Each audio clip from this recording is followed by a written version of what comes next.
So last year, when I sat on the chair, I'll ask you that the thing that I'm doing with going neutral in my mind and then connecting with my solar plexus and then making it grow, that's how I lit up.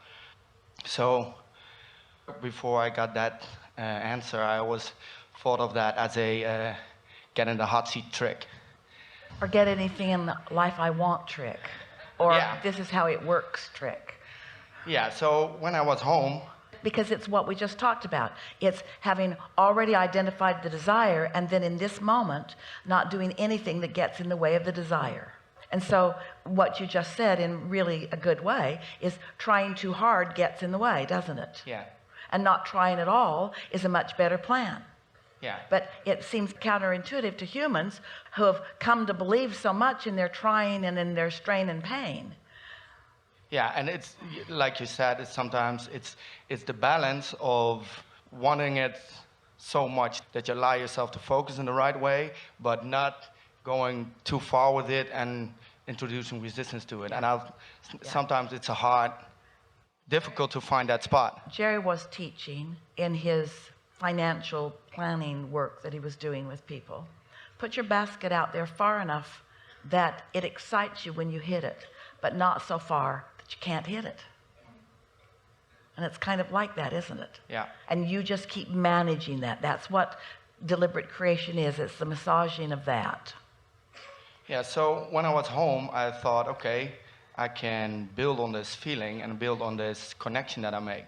So I started meditating and then first going neutral and then connecting with my solar plexus and I'm trying to make it grow. And from there on, trying to make it grow or allowing it to. Once you cross over into no resistance, in the absence of resistance, it must grow. Okay, yeah.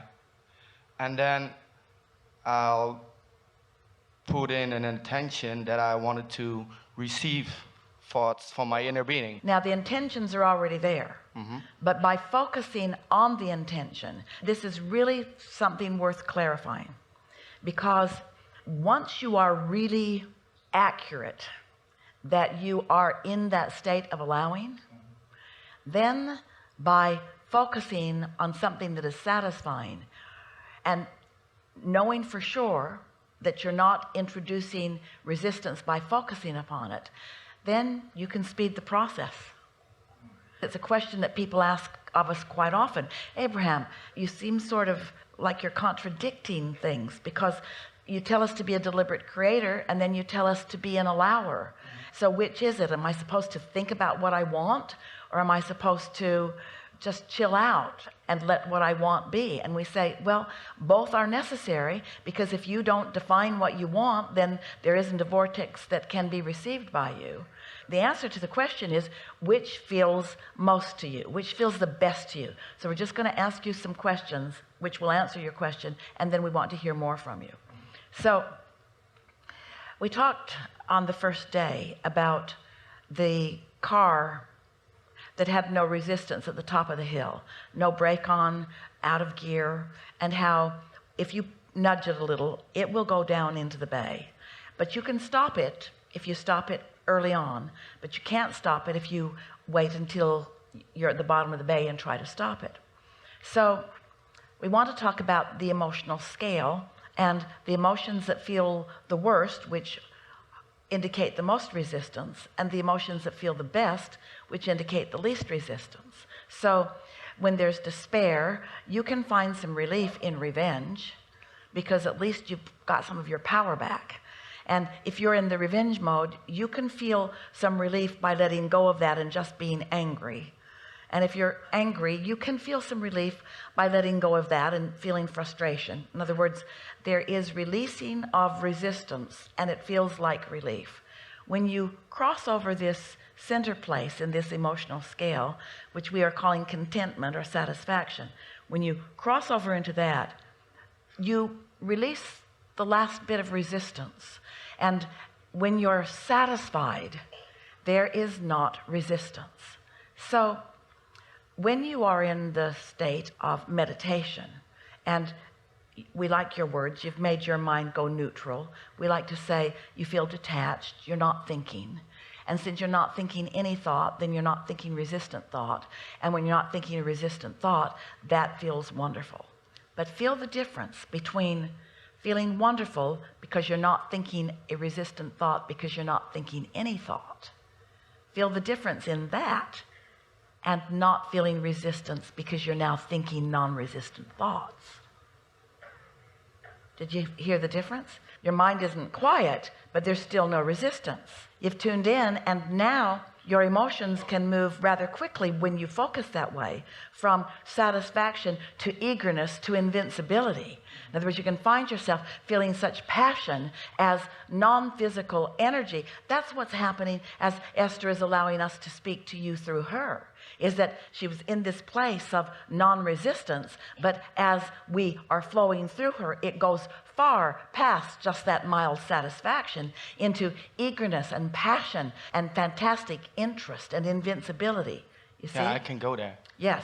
And so when I was in that state, the state of that was the state of true empowerment or a little bit, satisfaction. I thought, but that's the question. I thought I heard the words, "We are here," and my question to you is, did I receive it? Yeah. Or did I receive it? And we say, you received it. But the reason that it felt to you like you thought it is because you receive thoughts all the time that you claim as your own.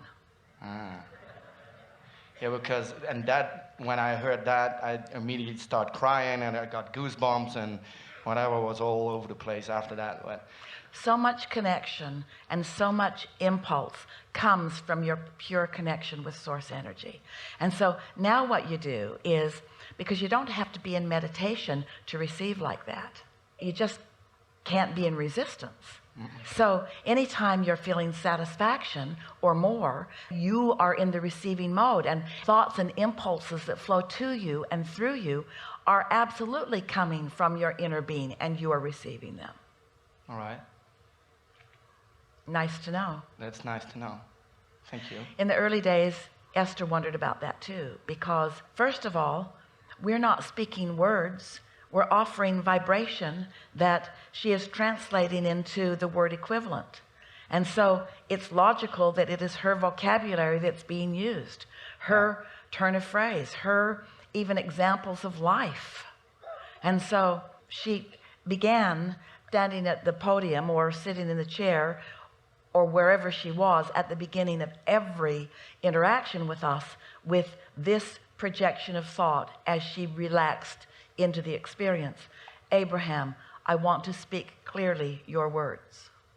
Because she didn't want to be speaking her own words.